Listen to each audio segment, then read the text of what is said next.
Franklin County Commissioners meeting, March 5th, 2019. Good morning. It is 9 o'clock. We're here for our regular Tuesday board meeting on March 5th. And we have a full commissioners, Mr. Johnson and William office, and we do have an audience this morning. With that, if you would join me in a pledge of allegiance. Pledge allegiance to the flag of the United States of America and to the republic for which it stands, one nation, under God, indivisible, with liberty and justice for all. Thank you. Our first item on the agenda is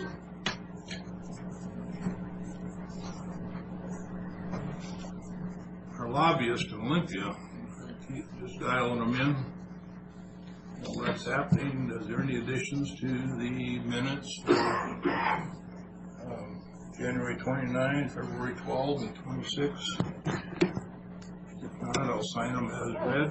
Well, Chairman, on the 29th, there's mention here of a workshop for our property taxes, and I think we have a misunderstanding here. I don't know if we need security. I think we should have our workshops, nightly meetings over at TRAC, which would be a great spot to have them for the public, so we'd have lots of room and seats.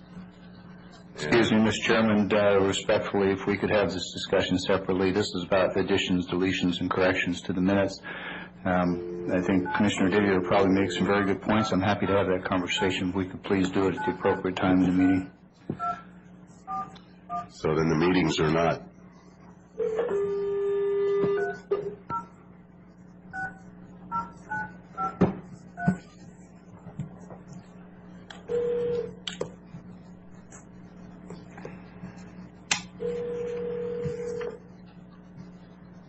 Good morning.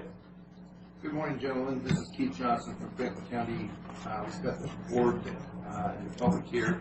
If you wouldn't mind just holding for a moment, we'll begin your discussion shortly. So, do you want to pull the minutes at this point? Yes, let's pull the minutes for more discussion, please. Which one?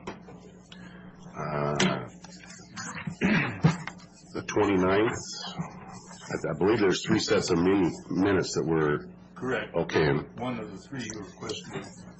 Yeah, and then on the 12th, I have a brief comment on the 12th also. 29 and 12? Yep. Okay. So, Mr. Chairman, I understand that after we meet with our legislative representatives, we'll come back and have a discussion about minutes. Is that correct? That is the last of the discussion of minutes. Just pull those 2 after our discussion with the. Go ahead. Good morning, gentlemen. Morning. Morning. How we doing over there? So far, so good. Cold. Yeah, you guys get yourself dug out of the snow and ice and all that? Well, we finally got down to the pavement, but the snow's still here. How are you guys doing with your snow removal budget? We've got quite a few counties that are hurting pretty bad there. Not just smiling. We've used a few gallons of fuel. There you go. Yeah, we've heard some of the counties are spending a couple $100,000 a weekend trying to get that taken care of. So, well, we've got a lot of floor action this week. You know, they seem to be picking up everything we don't like and laying down everything we do like. A lot of the stuff, the WASAC priorities, you know, and counties in general, what we're really focused on is, you know, trying to combat the unfunded mandates as usual. And, you know, things like indigent defense and some of the pill payments and everything along those lines.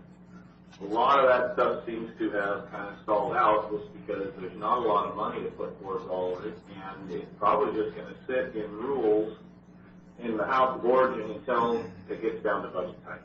And they figure out which ones they're going to be able to pull and what they're going to be able to do and which ones they're not. So we're not going to have a whole lot of information on those until the last days, which is not the best situation to be in, but it's also not unexpected. One shining light is the emergency fund that they're putting through the craft board.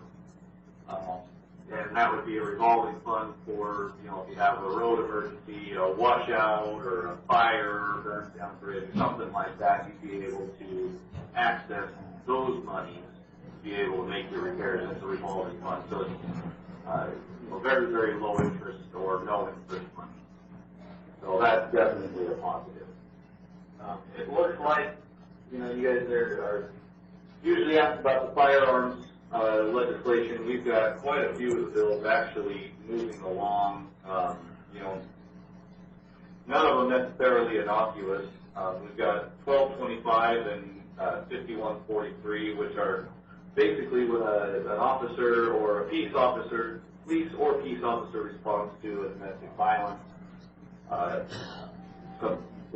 incident like that, they have the right or they are required to confiscate any ammunition or magazines, firearms in the house for safekeeping. Another one is 1739, which talks about undetectable firearms, makes it so that you can't knowingly manufacture or sell or trade an undetectable firearm, whether that's something that's printed on a 3D printer at your house or you know, a pistol that's had or a rifle that's had the numbers filed off of it. There's 5434 and 1530, which restricts firearms in certain areas. One of those areas is actually libraries, and the library districts have come out very opposed to this bill. And their main reason that they do that is because it would stop any of the historical, you know, historical firearms, historical guns, or historical shows that they have at the libraries, and apparently there are quite a few of them. The 5174 and 1315 are concealed pistol license training. It would basically put us, you know, something like the state of Idaho, where to get a concealed weapons permit, you have to go through a training course, whether it's a day or 2 days. It doesn't require you to shoot, but it does require you to go through the educational course. 5954 is your bump stock buyback bill. One of the ones that I'm sure people were really kind of up in arms about, no pun intended, is the 5062 and 1068, which is the banning high-capacity magazines. You know, that's pretty straightforward. They want to ban high-capacity magazines. Same thing we've seen many, many times. A lot of what's going on right now is, in terms of the firearm stuff, they're staying away from a lot of the things that were in 1639 in the initiative, because a lot of that stuff is going to go to the Supreme Court here, and I think they're waiting to see what that's going to look like. You know, what the precedent's going to be coming out from that initiative, and what's going to remain and what's not, before they start touching those things too terribly much. So we won't know a lot on that front for a while here, however long the case takes. So aside from that, you know, not a lot of committees going. You know, the budget, we're hearing, actually heard from an unnamed representative in an unnamed party that it's looking like they're probably going to have to come up with an extra $5 billion in tax revenue to be able to cover just the basics of the budget this year. So that's not necessarily a good note, because it doesn't put us in a position where we're going to be getting a lot of, you know, indigent defense money or anything like that. We did put out here, it was last week, a request for the wrongful death lawsuit, or the wrongful death letter. They're looking for some support. Did you guys see that request and see that letter? I'm not aware of it. I didn't see it. I don't believe we've seen that. Uh-oh. Okay, well, I'll make sure we shoot over to you again. Basically, what they're looking for is support in opposing the new wrongful death legislation that, I mean, for lack of a better term, without going too far into it, it really puts a lot more liability on the county or local governments in general for any sort of wrongful death case, and it makes it very much more difficult to defend. So I will resend that to you guys, and all they're looking for is just hey, we want to support it. All we need back, we don't need a letter or anything, just a quick email from you guys saying that the council decided to A, support it, or B, not support it, and then we'll pass on the word. They're just looking for individual counties to sign on to this letter.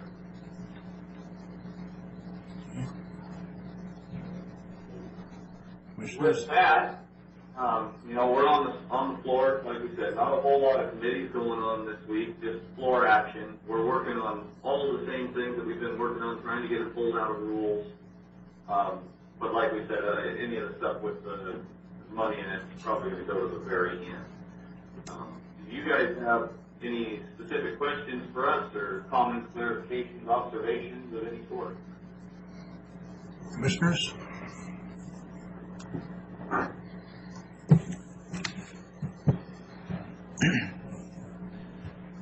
Hey, Zach, Brad Peck, what was the revenue forecast, not the request for the overage, but you were talking about another $4 or $5 billion. Weren't the forecasts all running about 48 to 50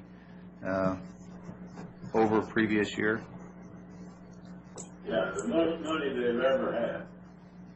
Absolutely. And then that comment was kind of an off-the-cuff comment just based on what they're seeing in caucus and what they see coming. And so, yes, the revenue forecast is significantly higher, but they think they're going to need more money beyond that.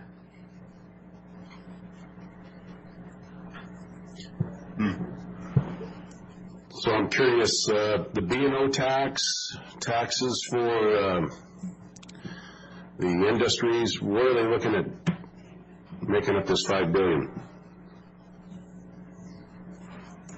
Well, the carbon tax is one of them. Which tax? The carbon. Oh, carbon tax. Okay.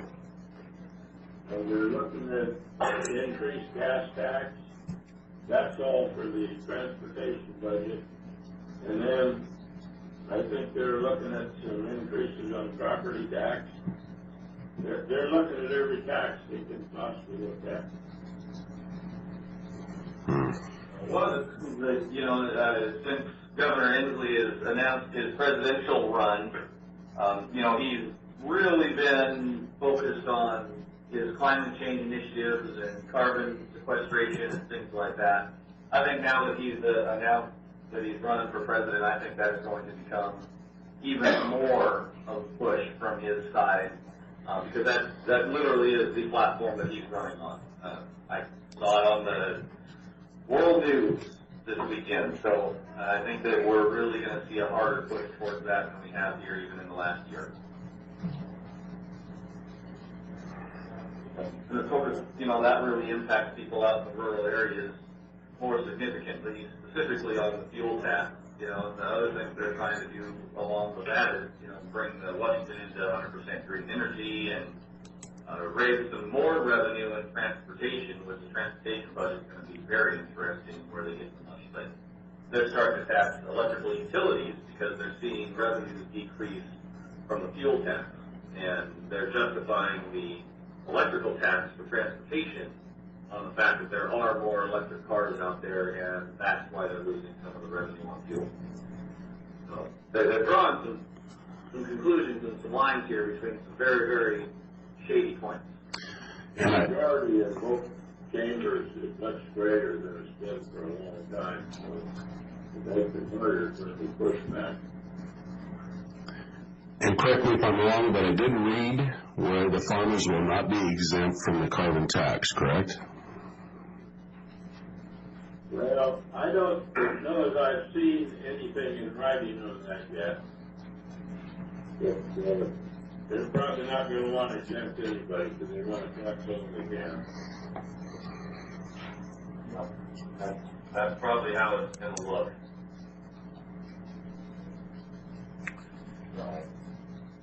Well, it looks like we're actually a minute overtime here. We got another one to move on to. Do you guys have any final comments or questions for us, or anything you'd like us to pay special attention to here? Yeah, Zach, Brad Peck, you know as well as I do this category of bills known as bills necessary to implement the budget. You know, they can fail to make it out of committee. They can die a dozen deaths along the legislative process and then be resurrected 5 minutes before they vote on the budget. And so anyone who thinks that a bill is dead needs to keep that in mind. And normally I wouldn't be quite so concerned about it, except that when you've got record revenues and you're talking about needing an additional $4 or $5 or $6 billion on top of that, couple that with the fact that no one's got any new revenue bills that I'm aware of that are in hard form, I think you can expect to see bills necessary or deemed necessary to implement the budget to enact new taxes at the 11th hour. So just a prediction, but I think that's where we're headed. Right on. Yeah, no, you're definitely spot on, you know, and that may work in our favor in a very few small cases. You know, we might get something pulled that at a negotiating point, you know, say indigent defense, for example, or fill. But, you know, the question then becomes, what do you have to trade to get? You know, what do we give up, or what do we facing now when we have that? So that's a very good point. You know, I think it's going to sound like this. You want indigent defense money, we'll give you another 10%, but you've got to support this $5 billion increase.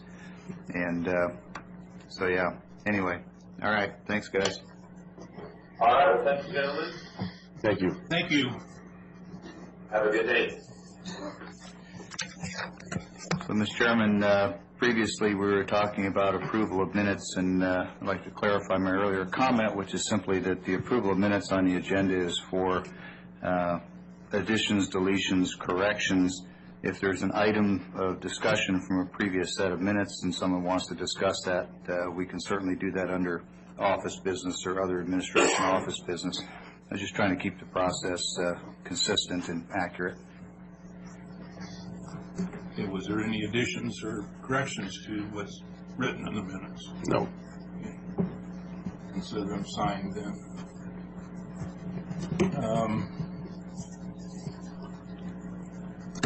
We'll move on to our naming rights. Tom, please.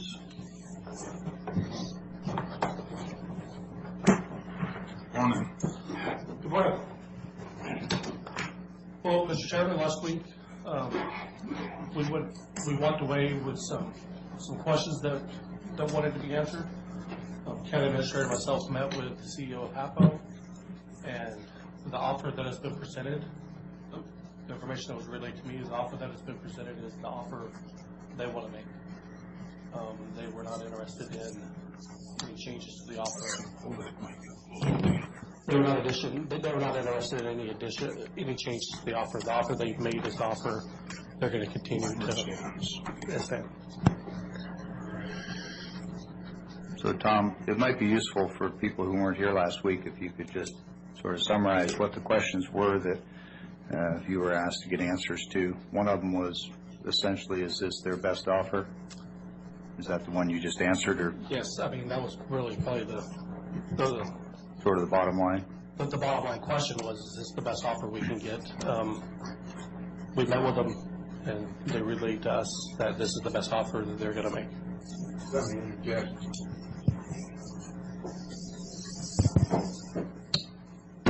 There you go. If I may interject, there were two components to that question. One was the dollar amount.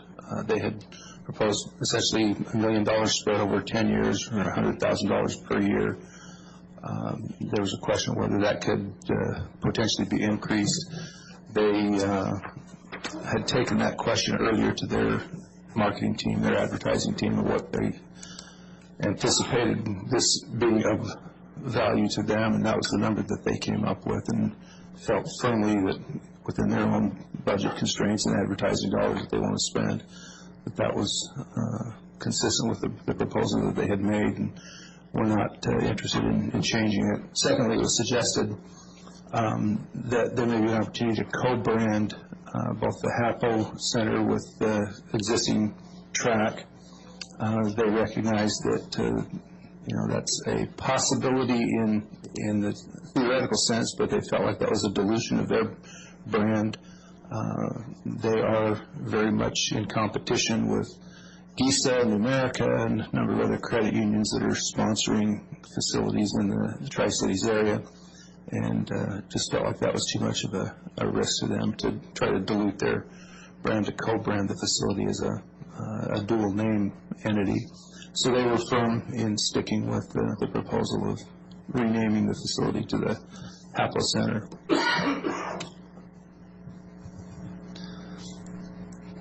Okay. So you gave me the number of Steve, so I called him this morning and talked to him, and he was pretty adamant that they're locked on to this $100,000 million for 10 years. I proposed to him that maybe we should look at a 5-year option, because Pasco being the fastest growing area, correct me if I'm wrong, in the state, our population is growing exponentially. And with that becomes more opportunities. And I truly believe that we're leaving money on the table here. Now, we've got a track facility that's 23 years old, and I spoke last week about the operation maintenance. It's not long before we're going to have, and Tom's already told me that he thinks both bathrooms need to be refurbished. This is going to take money. And I think that this $100,000 is going to help, but it's not going to be the solution. And I think that we need to talk to Pasco, and any funds that are above and beyond, I think we need to put in some sort of an account to where we can pull for them to do the maintenance and operation on this facility, because it is aging, and it won't be long before we're going to have some funds to do this. And I do not want to go to the taxpayers telling them we've got to raise our taxes for this facility. Now, I see some new faces out in the audience, and I think we should hear from the public on this, because there's a lot of people that are pretty adamant they want that track name on this facility. And so we got to hear it from our community. This is a ownership of the community. It's their tax dollars that build it, and we're operating it for them. So we need to hear from them. Certainly, there's no question but whether it was a commitment by the taxpayers of Franklin County 20-some years ago that brought track to fruition. I think our task as current managers is consistent with that, but we're continuing to ask taxpayers to subsidize and support a facility that is increasingly closer to being able to subsidize itself from outside dollars.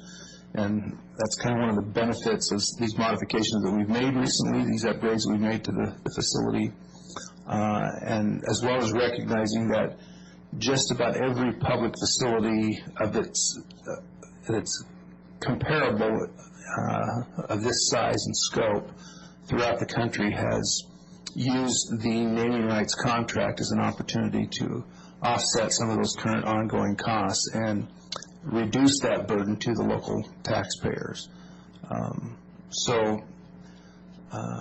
If there is money on the table, as you said, that there's a better opportunity, those businesses had an opportunity to participate. We could walk away from this one.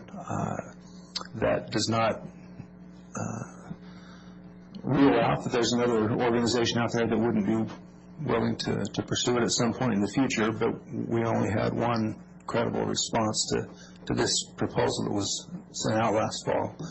So we don't want to say we, and I don't speak too much for Tom, but Tom and I think that this is about as good of an offer as we're currently going to get. Now, we could maybe do something to sweeten it by county action going forward if we wanted to, but I believe that unless Steve told you differently today, that they're ready, prepared to walk away from this if the county's not interested in the terms of this agreement, which I think, personally, I think that would be unfortunate. I recognize there's a significant connection to the track name in the community. I would just caution us from a business decision point that there's very little financial value to the track entity or to the city and county as partners by maintaining that nomenclature. And so it's one of the costs of this transaction would be giving up the track name. But I think in light of what you described as a real concern for how taxpayer dollars are used in the county, this is a means to lighten that burden on our taxpayers, and that's kind of the direction that we have approached this recommendation from. So, Tom, there's a discussion a few minutes ago about operations and maintenance and the fact that it's an aging facility. Some of those repairs would fit into the capital side because of the scope and expense, not just routine operations and maintenance. It sounded like there was a suggestion that the extra revenue ought to go into refurbishing restrooms and other portions of the facility. I'm not aware that TRAC has ever had a year in its existence where there was $1 of revenue beyond expenses. In fact, it's lost money every year on the O&M side, not even counting in the capital bond payments, which would add millions to the shortfall. Has there ever been a year when there was revenue above? Not to my knowledge. Okay. $100,000 a year is not going to put you in the black. It'll get you closer. Is that accurate? Correct. Okay. If we were to go to a 5-year plan, which is something that I had considered as well, the cost of implementing all the signage, then after 5 years, the cost of undoing the signage would represent a substantial increase in the cost to HAPO or whomever the naming rights person might be. Do I have that right? Correct. Do you have any sense of what the cost is for making the signage changes going in and then on the backside coming out? I do not. I've not been given that number. I don't know if they know yet. I don't know how far down that path they've gotten. Seems like when we had a previous conversation about West Coast Auto Dealers as a possible naming rights, a number of a few $100,000 was thrown out. Does that ring a bell? It is, and I don't know if that was a definitive number that they were given to a quote or if that was just a loose number. That was just discussion. Okay. At the last meeting, I asked you about patronage at the Toyota Center, given that they're on a 5-year contract at about, if I remember, $225,000 a year. My research suggests that that's a coalition of Toyota dealers in the region, together with matching funds from Toyota's International Corporation, to fund those dollars. Have we looked at a similar opportunity with the brand, given that Pasco has a substantial auto dealership, I guess industry is a good word, sector? I mean, could we do a similar thing with Mercedes or with some other brand? Not that I've gone out and solicited. We've put 2 RFPs out. We've had 2 responses, that being West Coast and then HAPO. So there's been no solicitation of companies. Okay. So we put out an RFP the first time. We got 1 response from West Coast. We put out an RFP the second time. We got HAPO. And appreciative of both of those responses. I don't want either of those entities to think that we're not.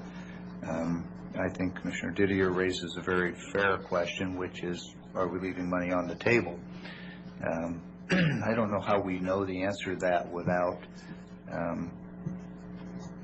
perhaps pursuing those other options more diligently, unless there's some reason to think that would just further delay and would be unproductive. Do you have a sense for whether or not you think there's potential out there that we've overlooked, or do you feel that the RFP has been sufficiently distributed and advertised such that if they were interested, we would have heard?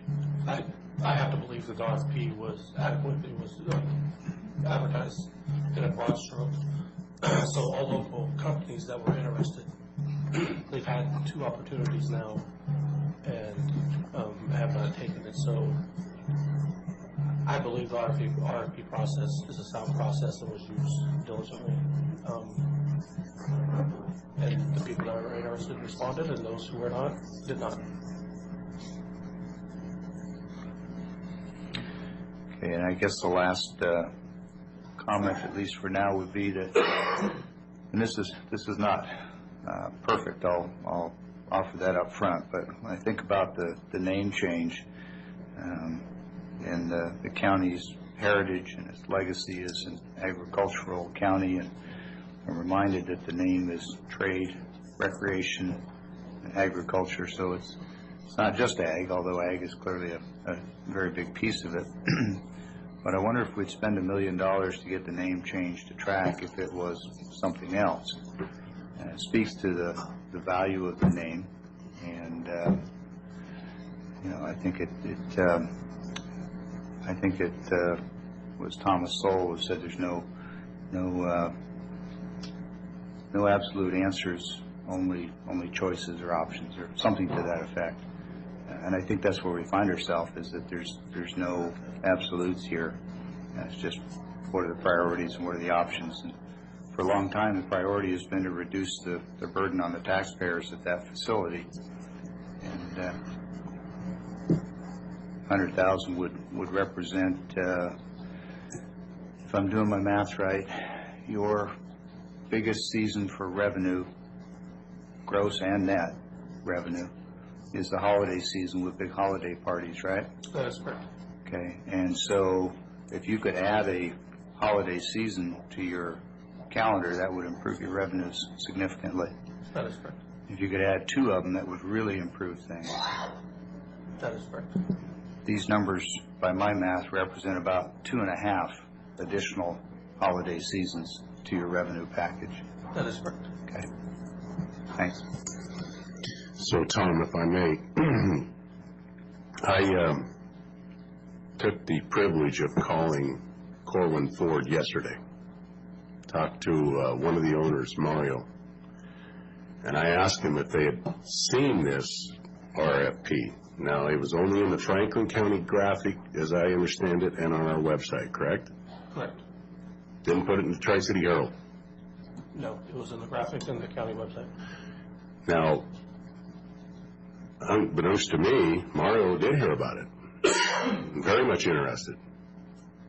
But didn't want to stretch it out to 10 years. He's much along the same thought process as a lot of us are. He would really like to entertain a 3-year deal. And I'm thinking, why haven't we reached out to these automobile dealerships? I know we put it out there as an RFP, but it doesn't hurt to make a phone call. I made a phone call, and this guy's really interested. He's going to corporate to find out if he can get the money for it on a 3-year deal. Now, I don't want to blow this thing up with Hapo, but when you commit to 10 years, you're committed. If our area doubles in size, we're committed to 10 years. And this I have a problem with. Well, if I can answer your question, the reason I haven't reached out to all these different companies is I didn't feel it'd be prudent on my part if I missed one. So if I'm reaching out to different independent companies in the community and I don't call Prestige, that puts us in a situation of it's not a good light to me. We do have certain procurement rules that we have to follow when we issue an RFP to avoid favoritism. And I recognize it's not efficient. We could spend a whole separate meeting talking about procurement rules and how that ties our hands from time to time. But I just don't think everybody's getting the Connell graphic. And not everybody's going to go on our website. I don't think we gave this just duty as far as getting the word out. Again, this is my personal opinion. And I see some people in the audience. Do you mind if we entertain some thoughts from the chairman? If we have some, we could open it up for a few moments. And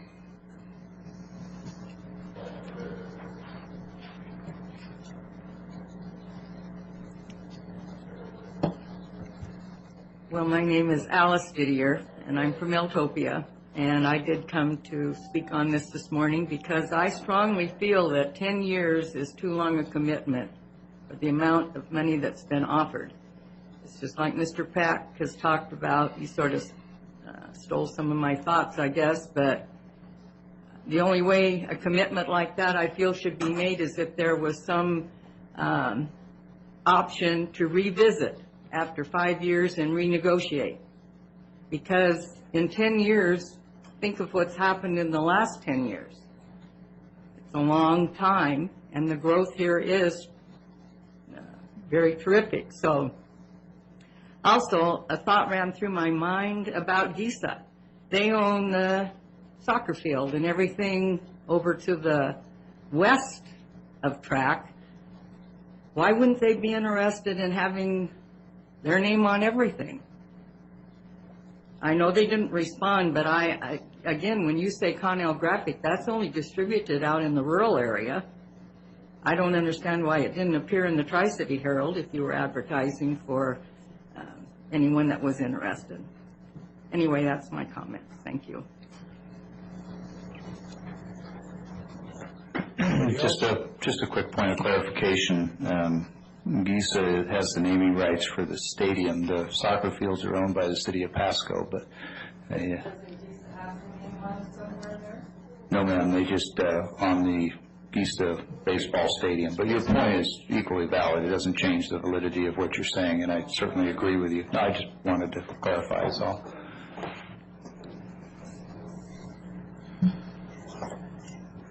Yanni, you know, 100,000 is a lot of money, and of course, when you're talking about the loss at track, that's 50% of that is county, and the other 50% is Pasco until what 2024 or something like that. That goes away.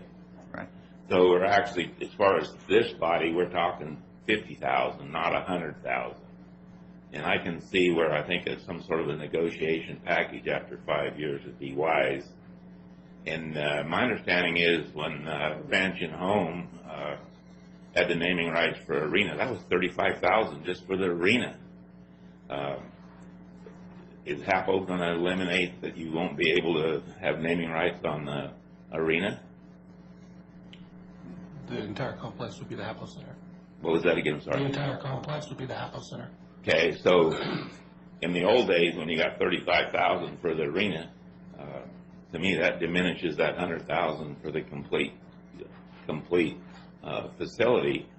And you know, when you do the naming rights here, and HAPO doesn't have to just say track, they want to call it an event center, so call it HAPO Event Center, Trade, Recreation, and Agriculture.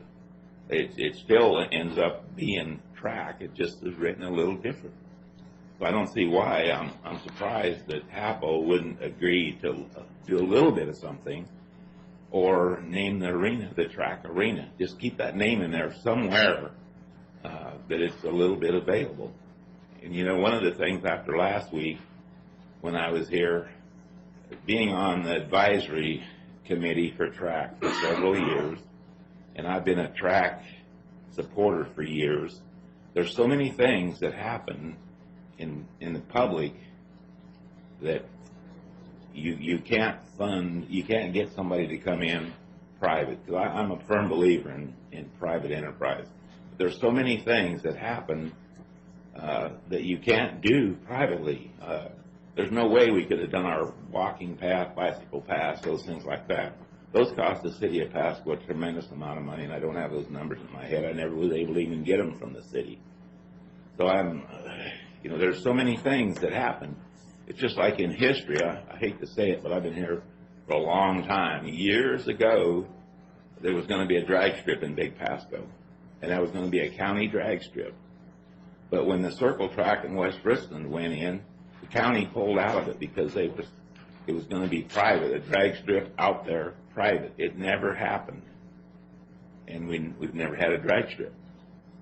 So there's been numerous times that that's tried to be, and if the county would have not pulled out, we'd have had probably a drag strip in Big Pasco that would have been moved, but it would have been something that would have been brought people from all over the country here to spend money in this county.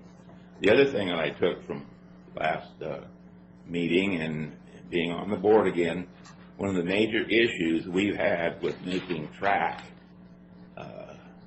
lose the least amount of money was negative attitude from the commission. So I think that that's one of the things this commission needs to do is as at least a majority come out and say, we support track and it's probably going to be here for 10 years, not try and turn it into something else. So that's one of the things that I think is almost more important than the track name, is to make sure that the commissioners come out and support track. Because, you know, I've been in a lot of meetings with these Commonwealth. That was one of the issues. We'd get things rolling pretty good, and then all of a sudden the Tri-City Herald would come out. Well, the county's looking to do something different with track. A lot of your big conventions and that sort of thing, how far out do they actually book those? 2 to 3 years. How long? 2 to 3 years on average. Okay, so all of a sudden, you have somebody that wants to book track, and they're not even sure it's going to be here in 2 or 3 years. They're not coming. So you need the support of this commission so you can do your job. Thank you.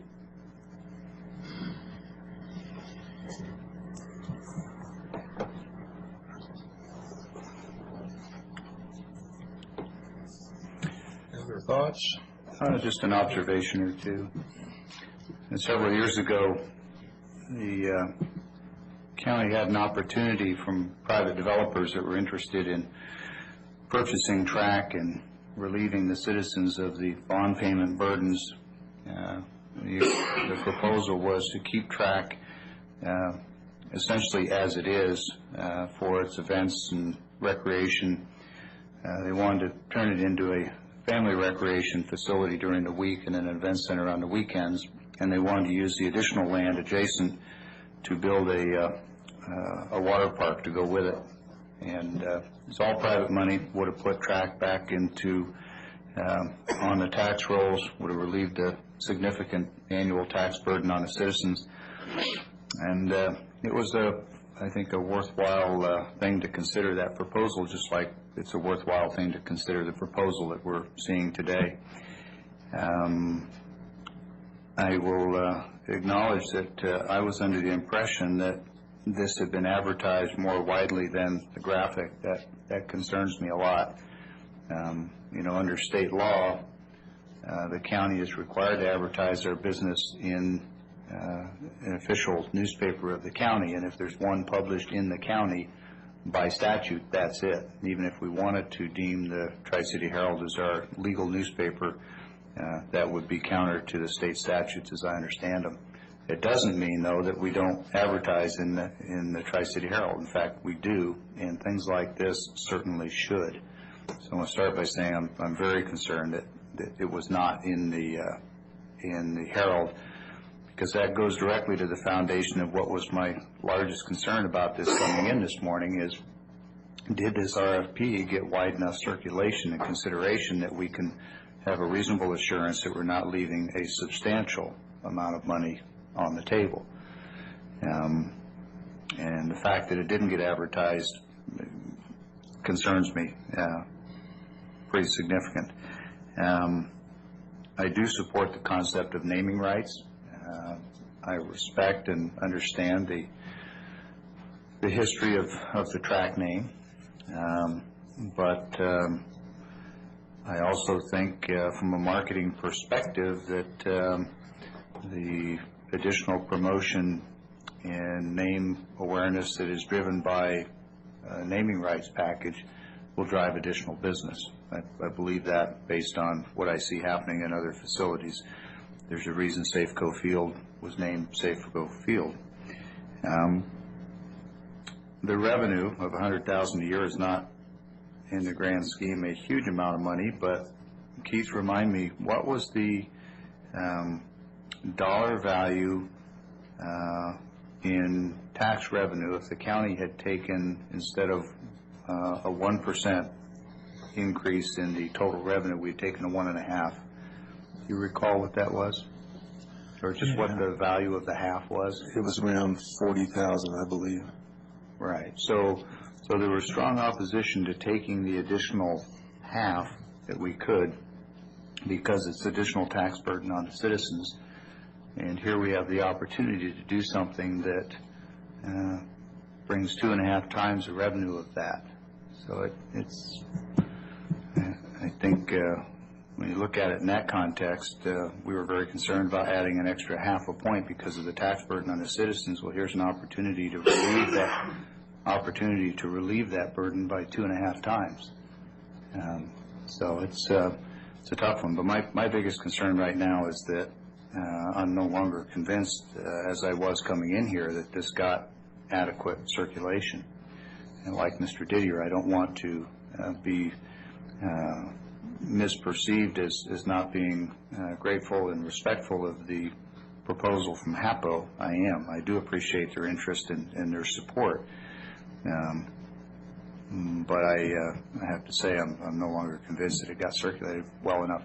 As to a 5-year package, there is currently what is essentially a 1-year deal with 10 renewals on the table. Even though the contract is not written that way, the termination clause allows us to separate at any time. Now, we do have to eat the prorated cost of the signage going in and the signage coming out, which is why I asked you, what are the costs of doing that signage? If, in fact, it's $300,000 and you amortize that on a straight line over 10 years, which is what the contract says, that's essentially $30,000 each year. So if we ended at the end of 5 years, there would be a $150,000 hit to the county for the cost of undoing that signage. So 1 year, 10 year, 5 year, as long as you've got a termination clause and you know your expenses coming in, going out, you essentially have a 1-year contract with 10 1-year renewals. It's just that extra cost. Anything I've said so far that is inaccurate to your knowledge? No. Okay. So I'm going to stop for a minute in case other people have additional comments and give me a chance to think about this a bit more. Well, I guess my side of it is that the track name is a name on the wall. It has nothing to do with the internal workings of it, what's going to function in there, what's going to be used for. That won't change.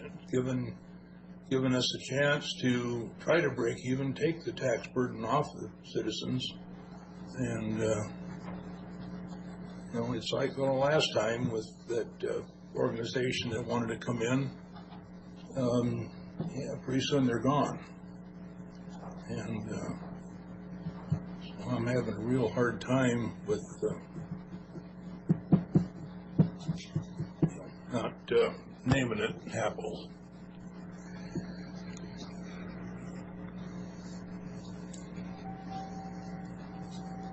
Anybody else?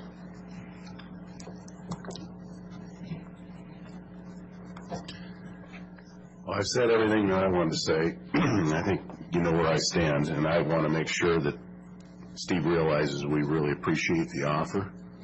And if we don't get it done today, it's not saying that we're not grateful for the offer or that it's not a good enough offer. I just think that there's some other players out there that haven't had the opportunity to give us a proposal. And again, I know what you're going to say, that it was advertised, and Mario did hear about the advertisement. So I'm not saying that not everybody got it, but we don't know that. And I think that we should have put it in the Tri-City Herald. Is there a reason why we didn't put it in the Tri-City Herald? Requirements for to put it in the graphic and on the county website, and that's it, huh? I do believe that it had some attention from the Herald, not as a news release or a notice from us. They did write articles about it when we went through this iteration the first time. I would, for what it's worth, and it may not be worth anything, but point out that this second round, the company that had proffered their response in the first round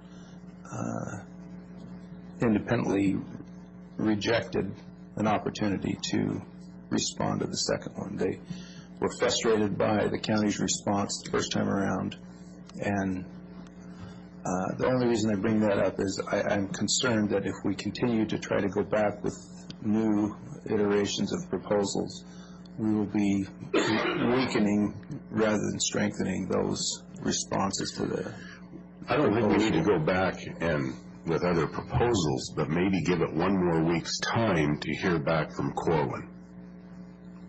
And ask Steve if he would mind just holding on for one more week. And we're not going to change anything. It's just when you're a businessman, you look for the best deal. Right. And as owners of the track for the people of Franklin County, we need to be looking for the best deal possible. I don't disagree with that sentiment at all, but as a public entity, that puts us in a pretty difficult balance of trying to drive up the cost to the vendors and basically entering into a public auction or price arrangement that generates some legal questions about what we can and can't do in terms of competing offers. That's why we typically go through a closed bid process. I can't show you what company A is bidding so that you can increase your bid by $1 to outbid them. I know in business that's done all the time, but in the public sector that is an invitation to a lawsuit usually.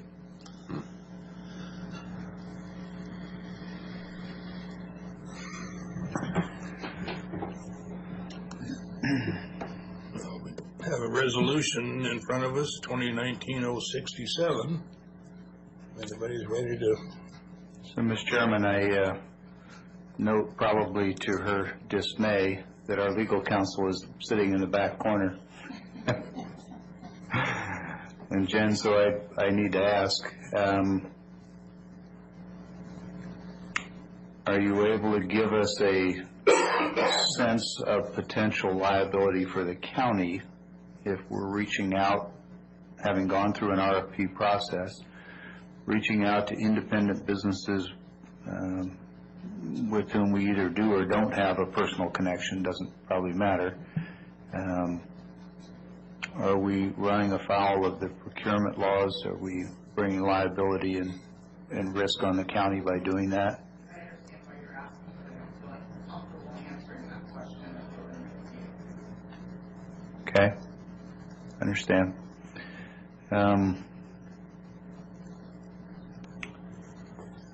So, Mr. Chairman, as sometimes happens, the essential elements of a decision come down to something that we can't discuss in an open board meeting without risking liability for the county. And that's where I find myself now. I agree with Commissioner Didier with many of the points that he's raised. Most of them I came into the meeting with. A couple of them he's mentioned I haven't thought of, so I appreciate that. But I think a brief executive session with our legal counsel is going to be necessary for me to take a position on this today.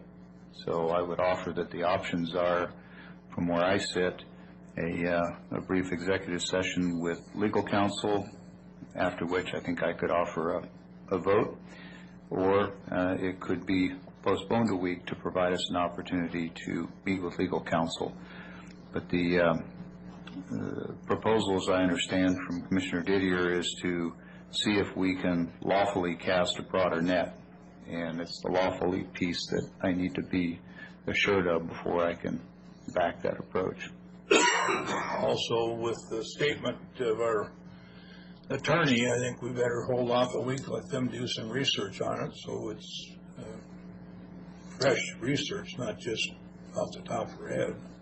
If I may, Mr. Chairman, there is a allowance under the executive session statute to review negotiation and performance of publicly bid contracts as an acceptable use of an executive session. Yeah, I don't have a problem with that, but I'm afraid of that knowledge, as Jen mentioned, you do some research on it to make sure she's given us the proper information.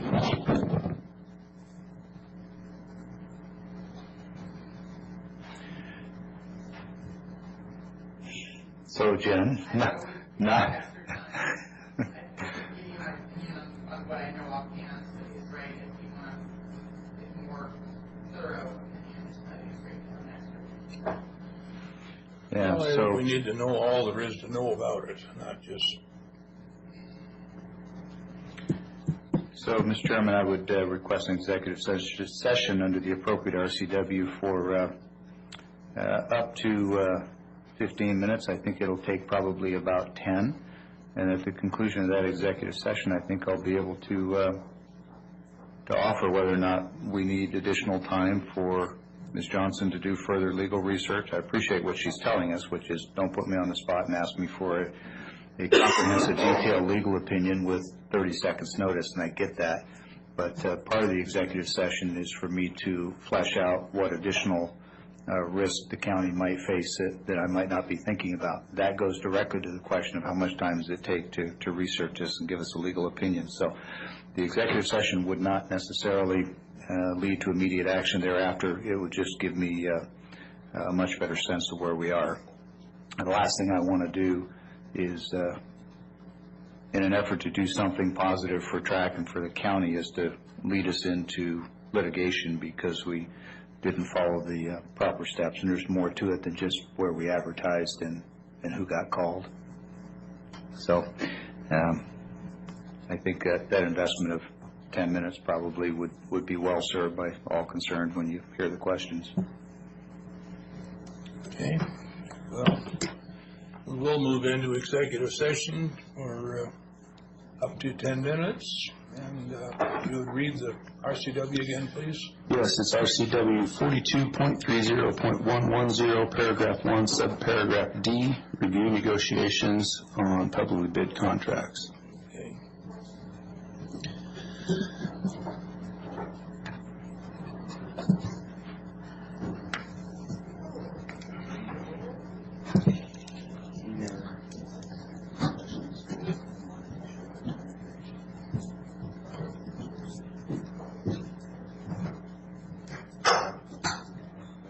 Too, right?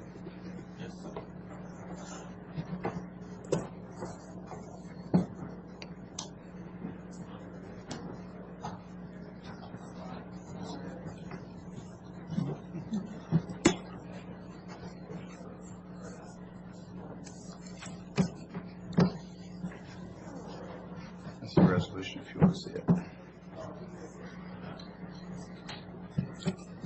We have finished our executive session with no decisions made. We're back into general session again. As I say, we have a resolution 2019-067 in front of us. What's your pleasure?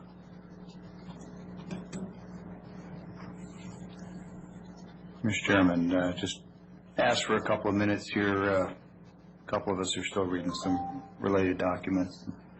Just be a moment.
So, Mr. Chairman, as you know, any member of the Board of Commissioners can make motions. It's not constrained to the Chair Pro Tem or the Chair. And At this time, I would defer to Commissioner Didier on the premise that I think it's important to have the entire board on board with any decision that we make. So I would ask for his consideration of a motion.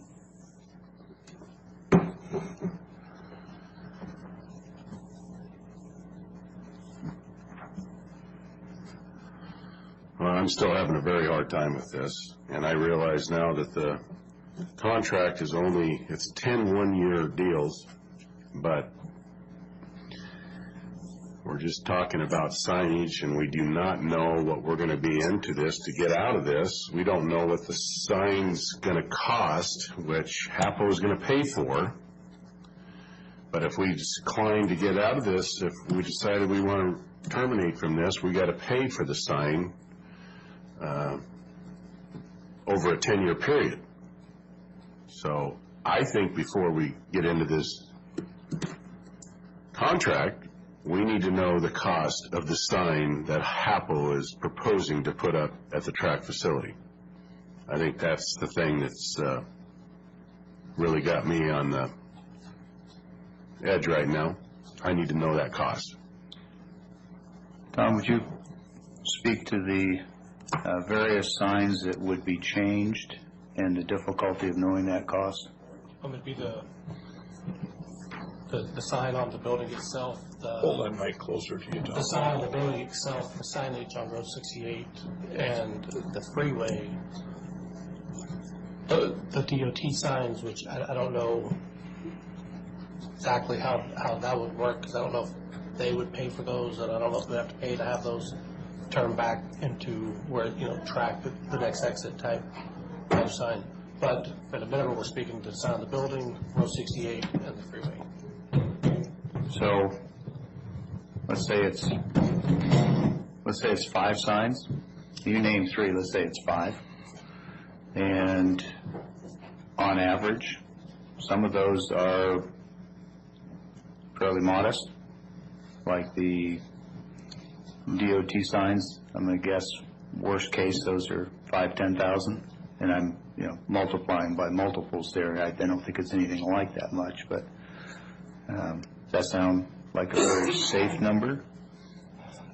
What I'm trying to get to is if there's 5 signs, for the total to be 250,000, the average would have to be 50,000 a sign. I'm not a sign expert, have a little bit of experience. That's a lot of money per sign. I would agree. That was a lot of money. But I just don't know Right. the cost of the signs. Well, I guess what I'm getting to is 2 points. We don't have a way to know what that cost is going to be, short of holding this off and asking for HAPO to come in and get bids on all the sign work. Is that an option?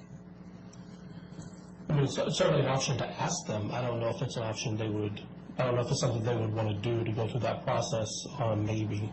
I don't know if they'd be interested in that or not. Without certainty of the contract. Correct. I don't know if they would want to go through that exercise. I don't know.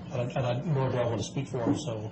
Okay. I think, too, if at some point in time just use a 5-year for discussion, I don't think it's ever going to go back to track. I think it's going to go back to another like Coram or something like this that would end up paying to change the signs. But we would still have to pay out the contract for 5 years if HAPO decides that they want to go pretty huge with their sign and it's $500,000 or above. We're on the hook for whatever years on the 10-year contract that we don't use. And that becomes a cost of the next advertiser. Yeah. If we can get them to agree to it. It'd all have to be in the agreement. Right. We don't know that for a fact yet. Yeah. Jen, from a legal perspective, because we're in the process of deliberation, I don't know if we can get back into negotiation. Are there any opportunities to place caps on the cost of the signage? We can certainly try to negotiate that I think that might provide the certainty that Commissioner Didier and I would like to see, essentially putting a cap on our financial liability. And I'm sorry, it may be something that Commissioner Cook would like to see as well. I didn't mean to exclude you. I personally think that the signage number is not going to be as high as the numbers that we're talking about, but I've already acknowledged that I'm not a sign expert, so don't put much stock in that, I suppose. But if we were able to agree via the contract to put a cap on the total signage for which we would be obliged in a buyout, that would, and maybe it's not even a cap on the signage, just to say that should we end it early, it's a pro rata amount not to exceed. Think we can do that? You guys can decide on a number that's appropriate. Okay. We could take an action to approve the agreement with that provision, and then HAPA would have the option to accept or decline, correct? Okay. Seems to me that might be the vehicle is to do that. Commissioner Didier, do you have a thought as to what dollar amount would be an acceptable level of risk for the county on the signage cost? If it were, say, $300,000, for example, that our liability would be based on pro rata share of no more than $300,000? Well, that would be 30% of our take for a year. I think that's pretty high. Well, if we went to 5 years, that would leave 150 unamortized, which would be the revenue from 1.5 years, assuming we couldn't get a successor organization to accept that in a buyout. Or if there's a number that you think is more reasonable, I'm certainly open to suggestion. Well, we're sitting here guessing about what HAPO's going to pay for a sign, and I'd really like to know what they have intended. And I can't believe that we didn't have this in the contract, that what the amount was going to be for their signage, because we're on the hook for that. If we have somebody come in and offer a better deal, we've got to pay them out for their sign. So I would really like to know what they have in their thought process for the amount they're going to pay for their signage. And to that I would say what they have in mind wouldn't be binding, but if we put language in the contract that said all the terms are as they are now, with the buyout on termination by the county to be a pro rata share, just the way it's written now, but add not to exceed X amount. That way, no matter how much they spend, and if they spent $5 million on signage, we would still have a cap on what our liability is. So at the 5-year point, for example, if it was $200,000 that they spent on signage, or $600,000, if our contract says that our buyout is straight line depreciation over 10 years, not to exceed X dollar amount, and you could put $100,000 in there, then you have a cap on what the county's liability is, and how much HAPO spends on signage becomes not material for that calculation. It puts a hard cap on what our liability would be. Would something like that work? I believe so. So I think you've got it pretty well figured out. Why don't you make the motion?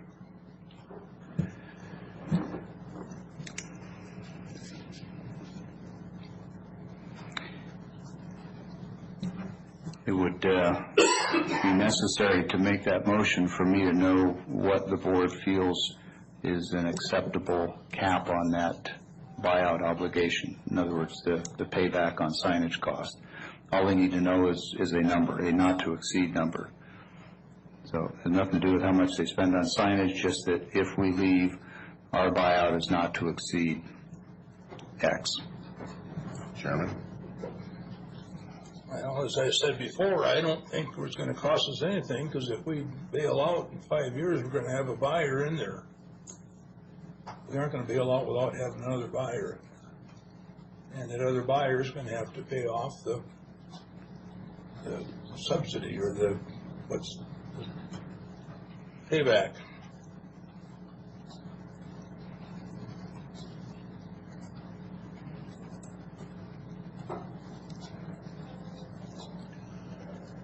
Say, because they aren't going to terminate in 5 years without having, another bird in the hand. That'd be awful. Would not be prudent at all. Well, let's put the worst case scenario in front of us. And HAPO bails in 3 years. Our sign's taken down. We don't have anybody else to come in there and put a sign up. Our sign is gone. They bail, they put everything back as it was. They put everything back as it was. Yes. We have no liability on that if they leave early. Okay. Yeah, the liability is if we decide to leave early. I think Commissioner Cook is correct that it's unlikely that we would leave early without a strong prospect for a replacement vendor. I think we're really focused on trying to mitigate, minimize, put a cap on the county's financial risk should we decide after 2, 3, 4, 5 years that we need to exit for whatever reason that might be, and just to put a cap on that dollar amount. If the real number, if we knew the real number, it would help, of course, but if the number for signage was, say, $300,000 and we're on a straight line depreciation, it's $150,000 remaining at 5 years. So if we capped it at 100, 150, 200, whatever number the board thinks is appropriate, then we have a firm number. We know what our total exposure, our total liability is if we decide to exit the contract. And again, as Commissioner Cook said, I can't imagine us exiting the contract unless we had another option, and that option likely would include an incoming vendor who would then buy out that part of the signage, or at least we would pursue that. There's no guarantee of that. But if we knew that the cap was X amount, let's say not to exceed $150,000, then we would know what our maximum liability would be.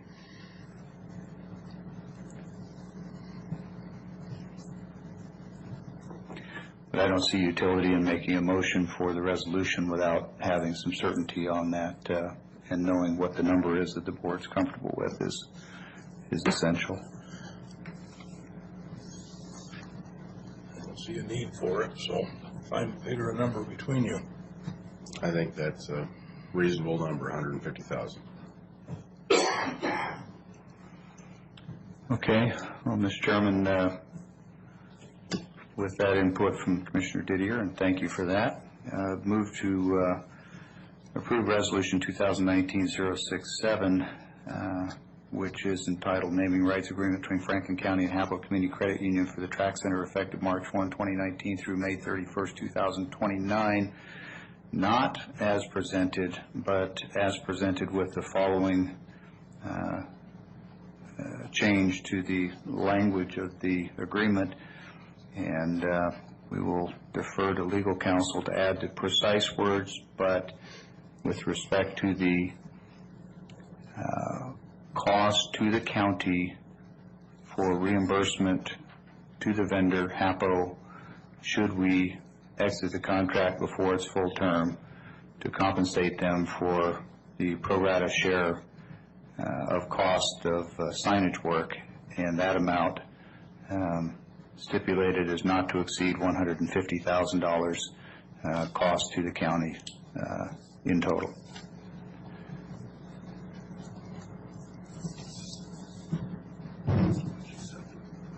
I'm not. You're not?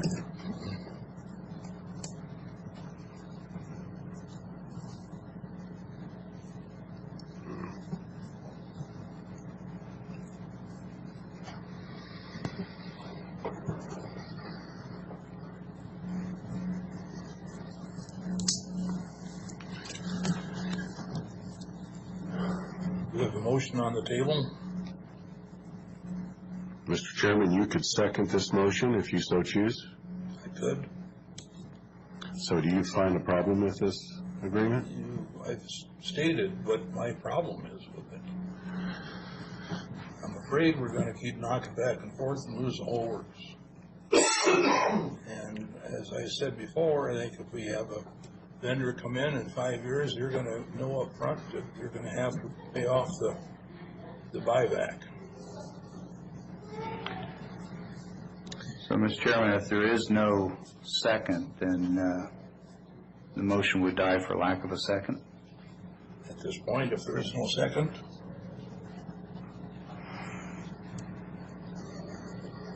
sounds like there is no second, so the motion dies. Okay. Well, Mr. Chairman, I feel like I've done my best to identify and address the concerns and offer proposed solutions. Also, At this point, I'm not sure what else I could offer. At this point, it does seem that we have the option of completing the agenda, and I think at some point we owe a response back to HAPO.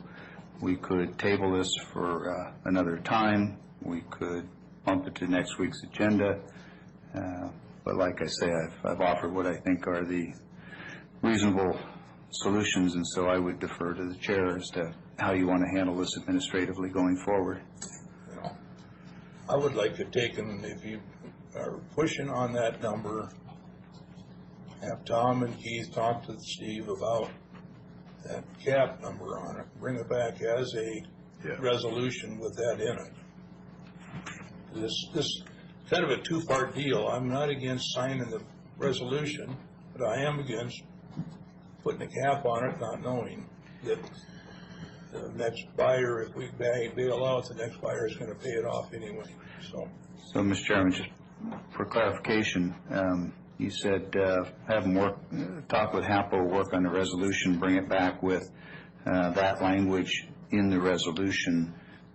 Presumably, you're talking about different language than what I proposed, because that not was necessarily. It's up to you two as far as what the number is that you proposed. oh, so that the language that they would bring back might have a different cap number, is what you're suggesting. Well, if they go for it, fine. They may not come back at all. That's right. And that's be awful sad. It's certainty is what we're looking for, and we don't know where they're at. We're guessing, and I would like to know where HAPO is at on their number. Well, I'm certainly not opposed to going back and asking them for a cap, as I have suggested.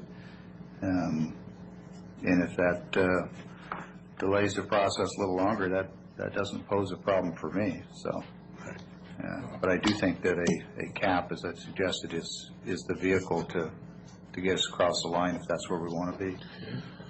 So I say we table until next week's meeting with a response back from HAPO. Meantime, talk to Apple and see if what their interest is. Okay? Very well.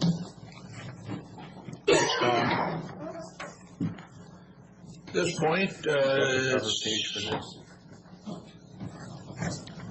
No, I don't think it is. public comment time. Anybody like to speak? Oh, maybe it is. It's highlighted though. Right. Yeah. Seeing nothing, the office business, approval of payroll and warrants this morning.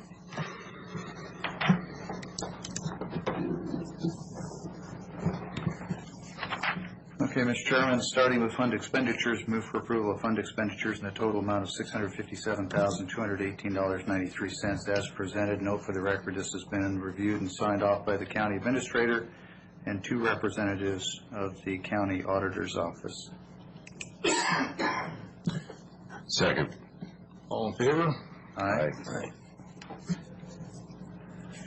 Next, we have salary clearing payroll, emergency management payroll. Mr. Chairman, move for approval as presented in a total amount of $933,172.84. And note for the record that this was reviewed and signed by the county auditor and 1 additional representative of his office. Second. All in favor? Aye. And lastly, Mr. Chairman, we have county roads and motor vehicle payroll. Move for approval as presented in a total amount of $147,131.38. Note for the record, this has been reviewed and signed by 2 representatives of the county auditor's office as well. I second. All in favor? Aye. Aye. That leads us to consent agenda, items 1 through 6.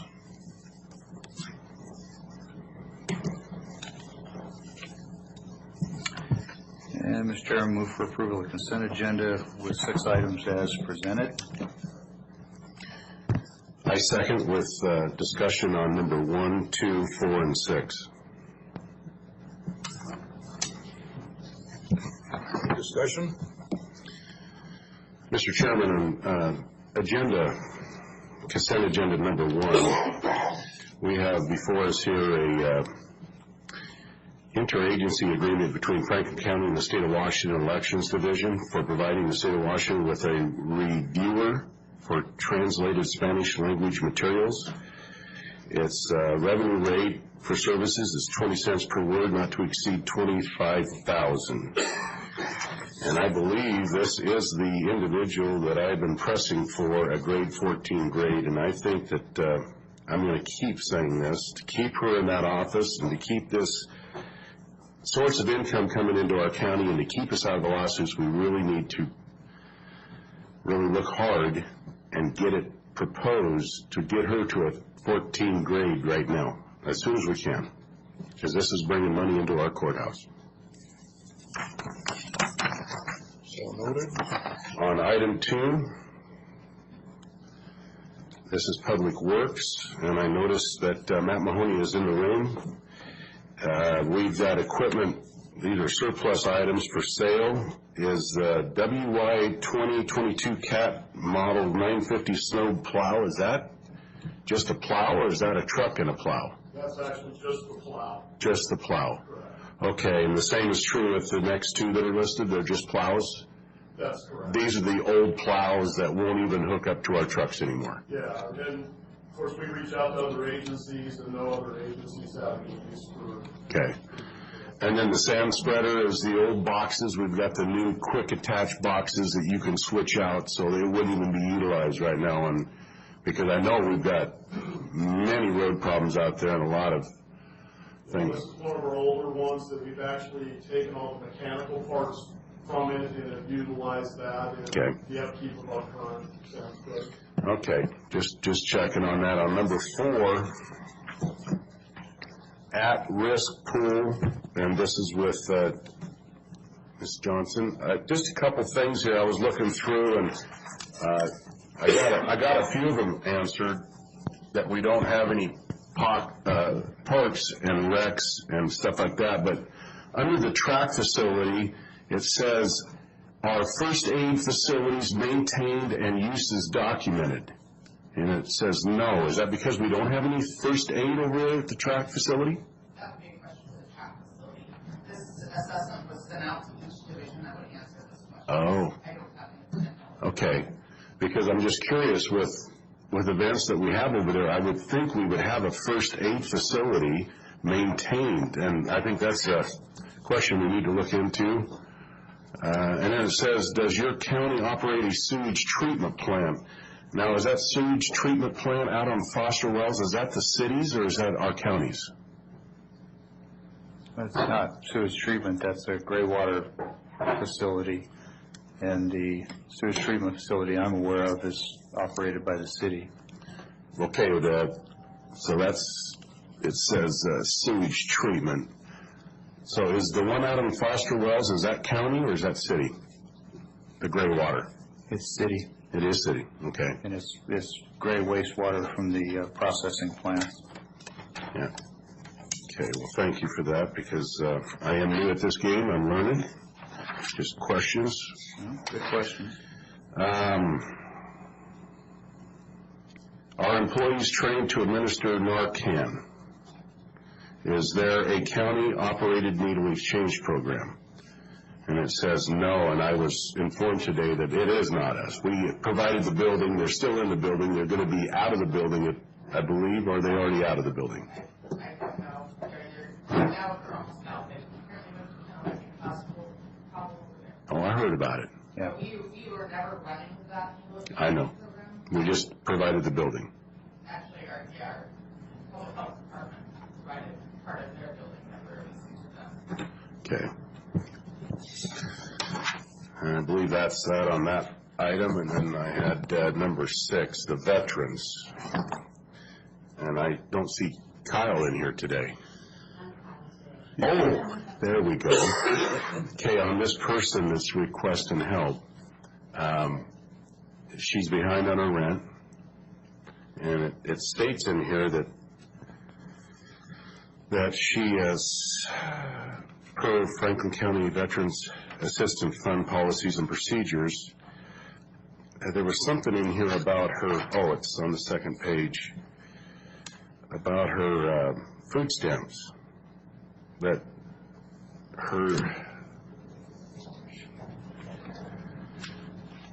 did she misuse the food stamps or something? So she's currently over the income requirement to get food stamps.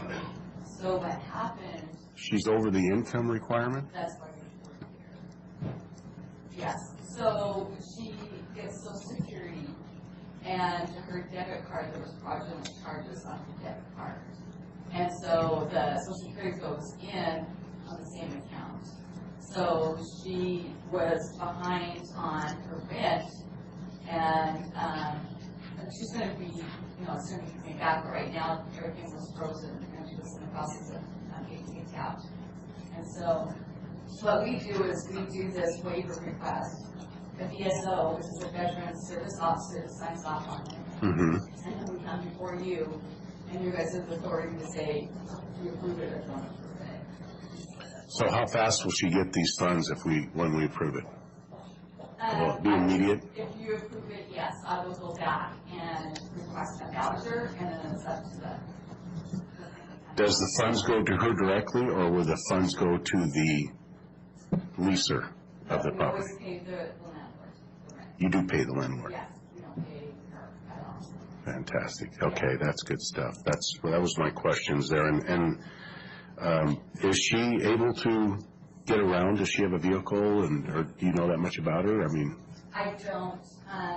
Sheila is our program specialist, and she does an awesome job with the veterans, and she is not here today, and so, yeah, she gets sent with me, so I'll try and help it. my question is not of the validity but of the concern for this person, because with the weather and everything, so. Yeah. All right. That's it, Chairman. All right, Mr. Chairman. we have a motion and a second for consent items 1 through 6. All in favor? Aye. Aye. Keith, please. I believe that's it for today, that I have no executive sessions required. Okay. On our agenda again, it's time for public comment. Public comment? Seeing none. Commissioners, do you have anything? Yes, I would like to talk to that gray pond out there. I was handed this letter that was written on May 30th of 2018, and it was addressed to the Department of Ecology, and it's from the Gamache family, the Cox family, the Worsham Farms family, and some other residents that are living there locally. And I brought this up at a previous commissioners meeting, and they're complaining of the odor that's coming from this pond, and they're going to add to this pond with more gray water from more plants that are being put in. And they have, I'm just sort of ad-libbing this letter here because I'm not going to read the whole thing, but they're complaining of the stench is so overwhelming at times that we can't even finish our dinner while sitting on the back porch. Every time we try to enjoy the outdoors, our thoughts are how long until the stink comes in and ruin the evening. These are the people that are living on Foster Wells Road. They've got kids, they've got grandchildren, and this has to be addressed because this is truly a problem for their rights to enjoy their land, which is being devalued due to this problem of odor coming from that gray water pond. And I think that we need, as commissioners, need to take a positive and proactive approach on this to remedy this problem for them.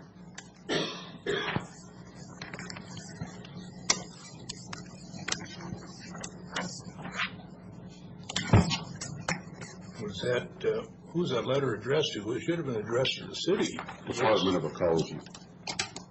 Okay. And I'll make copies for the other commissioners, so you have a copy of The that. city who's responsible for it.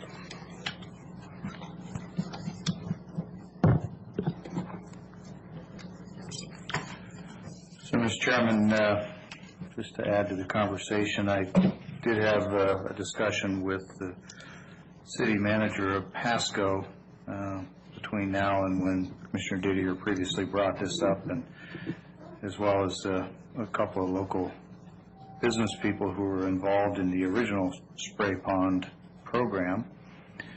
I believe you're correct about the city having ownership and responsibility, and I want to be careful not to share a bunch of hearsay, but I will offer that my understanding is that when the spray pond project was originally put together, it was a way to facilitate the growth of the food processing industry and necessitated a way and a place to get rid of the gray water, and that assurances were made to the community at the time that this was state-of-the-art technology that would not create odors, and that it would be operated in a manner that prevented that.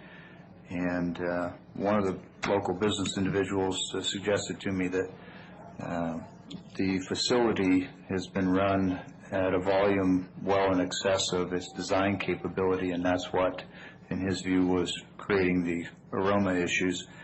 And then with respect to the planned expansion, I've heard those same proposals for expansion to cover additional gray water from additional food processing facilities.